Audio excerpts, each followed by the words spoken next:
بالله من الشيطان الرجيم.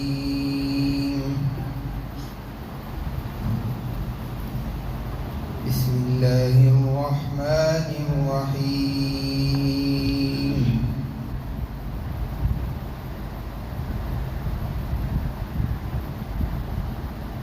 قد نرى تقلب وجهك في السماء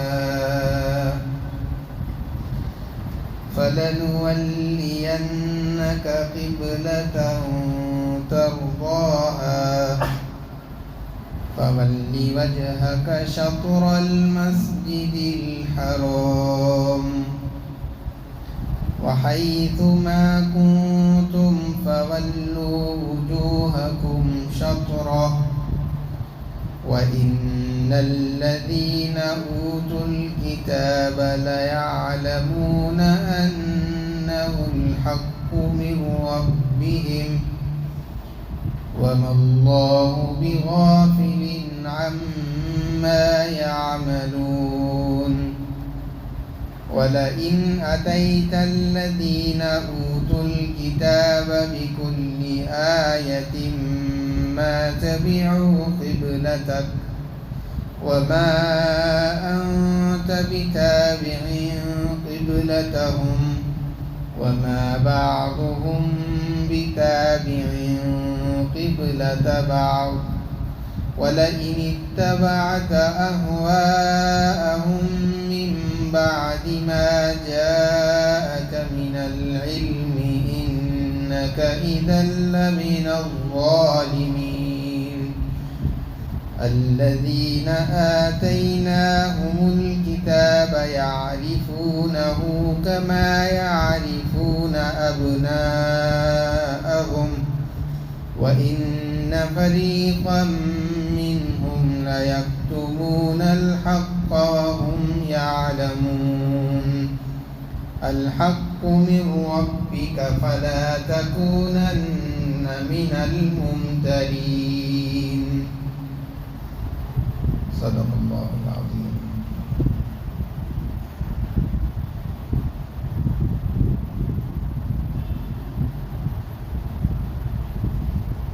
تحقیق کہ ہم نے دیکھ لیا کہ آپ اپنے چہرے کو آسمان کی طرف اٹھا رہے ہیں، چنانچہ ہم آپ کے قبلے کو پھیر دیں گے اس جانب جس سے آپ راضی ہیں. پس آپ اپنے چہرے کو مسجد حرام کی جانب پھیر لیجئے اور جہاں کہیں بھی تم ہو تو تم اپنے چہروں کو مسجد حرام کی جانب پھیر لیا کرو. بلا شبہ جن لوگوں کو کتاب دی گئی وہ جانتے ہیں کہ وہ ان کے پروردگار کی جانب سے حق ہے اور اللہ تبارک و تعالی غافل نہیں ہیں ان کاموں سے جو وہ کر رہے ہیں. اگر آپ اہل کتاب کے سامنے تمام نشانیاں لے آئیں تب بھی وہ آپ کے قبلے کی پیروی نہیں کریں گے اور آپ ان کے قبلے کی پیروی نہ کیجیے اور ان میں سے بعض کے قبلے کی پیروی نہیں کرتے. اگر آپ ان کی خواہشات کی پیروی کریں آپ کے پاس علم کے آ جانے کے بعد تب تو آپ ظالموں میں سے ہوں گے. جن لوگوں کو کتاب عطا کی گئی ہے وہ آپ کو ایسے ہی پہچانتے ہیں جیسے کہ اپنے بیٹوں کو وہ پہچانتے ہیں اور بلا شبہ ان میں سے ایک گروہ وہ حق کو چھپاتا ہے حالانکہ وہ جانتے ہیں حق آپ کے رب کی طرف سے ہے. چنانچہ آپ شک کرنے والوں میں سے مت ہو جائیے. گزشتہ آیات میں قبلے سے متعلق یہ بات چل رہی تھی کہ اللہ کے نبی صلی اللہ علیہ وسلم کو مدینہ منورہ آنے کے بعد 16-17 مہینے تک بیت المقدس کی طرف رخ کر کے نماز پڑھنے کا حکم دیا گیا تھا. اللہ کے رسول صلی اللہ علیہ وسلم اگرچہ کہ آپ بیت المقدس کی طرف رخ کر کے نماز پڑھتے تھے، لیکن چونکہ اللہ کے رسول صلی اللہ علیہ وسلم نبوت سے پہلے بھی ملت ابراہیمی کے طریقے پر عبادت کرتے تھے، اور نبی بننے کے بعد آپ کے دین کو ملت ابراہیمی کے مطابق قرار دیا گیا تھا، اسی لیے اور ابراہیم علیہ السلام کا قبلہ وہ کعبۃ اللہ تھا، اسی لیے آپ کی طبیعت بھی، آپ کی خواہش یہ تھی کہ میرا قبلہ بھی ابراہیم علیہ السلام کا قبلہ ہی ہونا چاہیے، لیکن چونکہ اللہ کا حکم تھا اسی لیے بیت المقدس کی طرف رخ تو کرتے تھے، لیکن دلی چاہت اللہ کے رسول کی یہ تھی، اسی لیے اللہ کے رسول صلی اللہ علیہ وسلم نمازوں کے بعد دعا بھی کرتے تھے کہ اللہ میرا قبلہ ابراہیم علیہ السلام کے قبلے جیسا بنا دیجیے، اس کی طرف مجھے قبلہ کر کے رخ کرنے کا حکم نازل فرمائیے۔ اس سلسلے میں جب اللہ کے رسول نمازوں کے بعد دعا کرتے تو ایک امید لگی ہوئی ہوتی کہ ضرور میری دعا قبول ہوگی، جس کے نتیجے میں حضور پاک صلی اللہ علیہ وسلم کی نگاہیں آسمان کی طرف اٹھ جایا کرتی تھی کہ ہو سکتا ہے کہ اللہ کی طرف سے فرشتہ آ جائے اور یہ حکم مجھ تک پہنچا دے۔ چنانچہ اللہ تبارک و تعالیٰ نے اللہ کے رسول صلی اللہ علیہ وسلم کے اپنے آنکھوں کو آسمان کی طرف اٹھا کر کے بار بار دیکھنے والے عمل کو قرآن کی آیت کے اندر ذکر فرمایا کہ ہم دیکھتے ہیں کہ آپ اپنی نگاہوں کو بار بار اوپر اٹھا رہے ہیں، اور حضور پاک صلی اللہ علیہ وسلم کی جو تمنا تھی اس کے ضرور قبول کیے جانے کی خوشخبری آگے والے حصے کے اندر اللہ تبارک و تعالیٰ نے اللہ کے رسول صلی اللہ علیہ وسلم کو اس طریقے پر دی کہ ہم ضرور آپ کا چہرہ اس قبلے کی طرف پھیریں گے جس سے آپ خوش ہوں گے اور راضی ہوں گے۔ آپ سے آپ کی دعا کے قبول کرنے کا وعدہ فرمایا، پھر فوراً ہی آپ صلی اللہ علیہ وسلم کو رخ پھیر کر کے بیت المقدس سے کعبۃ اللہ کی طرف اپنا چہرہ کرنے اور اس کی جانب عبادتوں کے انجام دینے کا حکم اسی آیت کے آگے والے حصے کے اندر اللہ تبارک و تعالیٰ نے فرما دیا، فَوَلِّ وَجْهَكَ شَطْرَ الْمَسْجِدِ الْحَرَامِ، کہ مسجد حرام کی طرف اب اپنے رخ کو کر لیجیے، اور یہ صرف خاص علاقے والوں کے لیے نہیں بلکہ پوری دنیا کے اندر۔ آگے حکم کے اندر یہی فرمایا، وَحَيْثُ مَا كُنتُمْ، جہاں کہیں بھی ہو، مشرق، مغرب، شمال، جنوب، دنیا بھر کے جس علاقے کے اندر مسلمان رہتے ہوں، ہر ایک کو رخ کرنا ہے کعبۃ اللہ کی طرف میں۔ یہاں پر اس سے پہلے بھی میں نے قبلے کا مسئلہ سمجھایا تھا، پھر ایک مرتبہ اس کو آپ حضرات کے سامنے عرض کر دوں۔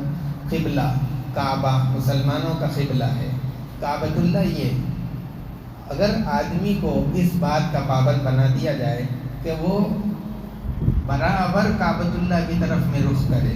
تو یہ تو ان لوگوں کے لیے آسان رہے گا جو خلیج میں رہنے والے ہیں، جن کو کعبہ نظر بھی آتا ہے، لیکن جو دور کے ممالک کے لوگ ہیں جیسے کہ ہندوستان، پاکستان، امریکہ اور دوسرے انگلینڈ، آسٹریلیا، ان لوگوں کے لیے تو صرف ڈائریکٹ کعبے کی طرف رخ کرنا یہ ممکن سی بات نہیں ہے، اور پھر کتنا ہی آپ آلات استعمال کر لیں، ڈگری معلوم کر لیں، کہیں نہ کہیں تھوڑی بہت چوک تو ہو ہی جاتی ہے، اور جتنی دور آدمی رہے گا ایک آدھ ڈگری کے مس ہونے سے کہیں کا کہیں آدمی پہنچ جاتا ہے۔ تو اب اگر اس کا پابند مسلمانوں کو بنا دیا جاتا تو دوسرے ممالک کے اندر رہنے والوں کے لیے بہت مشکل ہو جاتی تھی، اسی لیے اس آیت کے اندر یہ نہیں کہا گیا کہ تم کعبے کی طرف رخ کرو، یہ تو حکم بہت مشکل تھا، اسی لیے فرما دیا کہ مسجد حرام کی طرف، اس کی جانب جہاں مسجد حرام ہے اس ڈائریکشن کے اندر اگر تم رخ کر کے نماز پڑھ لیتے ہیں تو تمہاری نماز ہو جائے گی۔ اب یہاں پر ہندوستان، پاکستان وغیرہ کے حساب سے اگر دیکھا جائے تو ہمارے لیے مغرب کے اندر ویسٹ میں مسجد حرام پڑتا ہے، اگر کوئی آدمی اس طرف رخ کر کے اپنی نماز پڑھ لیتا ہے تو اس کی نماز ہو جائے گی۔ اور یہ بات بھی آپ حضرات کو معلوم ہے کہ سورج ہر دن ایک جگہ نہیں ڈوبتا، بلکہ گرمیوں کے اندر ایک جگہ ڈوبتا ہے، سردیوں کے اندر دوسری جگہ پر ڈوبتا ہے، تو اس کے ڈوبنے کی جگہیں بدلتی رہتی ہے۔ اس طریقے سے اگر جن لوگوں نے کیلکولیشن کیا اور کرنے کے بعد یہ بتایا کہ گرمیوں اور سردیوں میں اس کے ڈوبنے کی جو جگہیں ہیں ان کے درمیان کا جو فاصلہ ہے، یعنی ڈوبنے کی جتنی بھی جگہیں ہیں ان سب کو کیلکولیٹ کیا جائے تو 48 ڈگریز ہوتا ہے۔ اب اگر یعنی یہ کہ آدمی اس ڈائریکشن کے اندر نماز پڑھ رہا ہے، اس ڈائریکشن کے اندر مسجد حرام ہے، اگر 10-15 ڈگری بھی اس طرف پلٹ جاتا ہے یا 1-2 ڈگری تھوڑا بہت قبلے سے یہاں وہاں ہو جاتے ہیں تو اس کی وجہ سے نماز خراب نہیں ہوتی۔ بہت ساری مسجدوں کے اندر لوگ یہ دیکھتے ہیں کہ مصلی سیدھے نہیں ہیں یا پھر مسجد قبلے کے برابر ڈائریکشن کے اندر نہیں بنائی گئی ہے، اس کو ٹیڑھا رکھا گیا ہے، 15 ڈگری کا فرق آ رہا ہے، اتنے ڈگری فرق آ رہا ہے، اس لیے وہاں پر نماز پڑھیں گے تو نماز قبول نہیں ہوگی، لوگ یہ سمجھتے ہیں، حالانکہ ایسی بات نہیں ہے۔ ہم جس ڈائریکشن کے اندر نماز پڑھ رہے ہیں اس ڈائریکشن سے 24 ڈگریز یہ طرف اور 24 ڈگریز یہ طرف، اگر اس طرف بھی نماز کر کے تھوڑی بہت ڈگری بدل کے نماز پڑھیں گے تو بھی نماز ہو جائے گی۔ تھوڑی بہت مسجد کے ٹیڑھے ہونے سے یا صفوں کے صحیح بچھانے کے واسطے کبھی صفیں ٹیڑھی بچھا دی جاتی ہے، لیکن بعض ہمارے علاقے کے اندر بھی بعض مساجد کے اندر ایسا ہے تو اس سے نماز خراب نہیں ہوگی، اس کی وجہ سے آدمی کو خواہ پریشان ہونے کی ضرورت نہیں ہے، نماز ہو جائے گی، یہ بات یاد رکھنی چاہیے۔ اس کے بعد میں اللہ تبارک و تعالیٰ فرماتے ہیں کہ یہ بات کہ جو قبلہ تبدیل ہوا، یہ حکم جو اللہ کے رسول صلی اللہ علیہ وسلم پر آیا ہے یہ اللہ تبارک و تعالیٰ کی طرف سے ہے اور یہ یقیناً حق حکم ہے، لیکن پھر بھی وہ ضد کی وجہ سے نہیں مانتے اور سابقہ قبلے پر یعنی بیت المقدس جو پہلے سے ان کا قبلہ چلا آ رہا تھا اسی کو مانتے ہیں، اور اللہ کے حکم کے آ جانے کے بعد بھی وہ لوگ قبلے کو تبدیل نہیں کرتے۔ ایک مسئلہ یہاں پر سمجھ لینا چاہیے، آدمی آج کل تو بہت ساری یعنی ٹیکنالوجی آ گئی، بسوں کے اندر، ٹرین میں، پلین میں آدمی سفر کر رہا ہے، اب ان سواریوں کے اندر جب آدمی چل رہا ہے تو قبلے کا رخ کرنا، گاڑی کسی طرف جاتی ہے، ریل میں جا رہے ہیں تو اچانک کبھی بدل جاتا ہے اور پلین چلتے چلتے ڈائریکشن تبدیل کر دیتا ہے، جس کی وجہ سے نماز شروع کرے تھے قبلے کی طرف لیکن راستے میں بدل گیا، تو اس وقت میں کیا ہوگا؟ آدمی کو یاد رکھنا چاہیے ان سفروں کے اندر ابتداءً تو اس کو اس بات کا خیال رکھنا چاہیے کہ نماز جو پڑھیں گے اس میں 2 چیزیں ضروری ہے، چاہے بس میں پڑھے، ٹرین میں یا پلین کے اندر، ایک تو قبلے کا رخ ہونا ضروری ہے اور دوسرا ہے اس کا کھڑے ہو کر کے نماز پڑھنا۔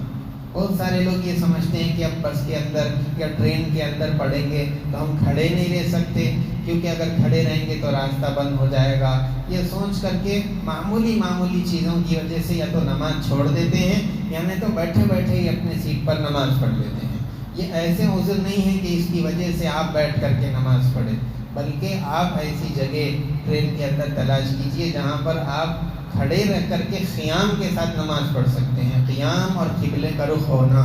یہ 2 چیزیں ان سواریوں کے اندر ضروری ہیں۔ اور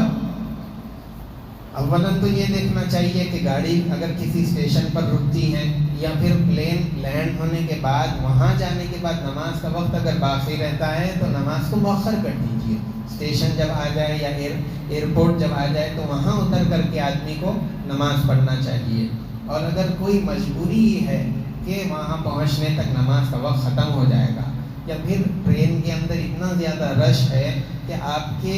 کھڑے ہو کر قیام کے ساتھ نماز پڑھنے کی کوئی گنجائش ہی نہیں ہے، تو اس صورت کے اندر مجبوراً آپ بیٹھ کر کے نماز پڑھ لیں گے، لیکن علماء نے فرمایا کہ جب آپ اتریں تو اس وقت میں پھر اس کا اعادہ کرنا پڑے گا۔ ہاں جو نفل نمازیں ہیں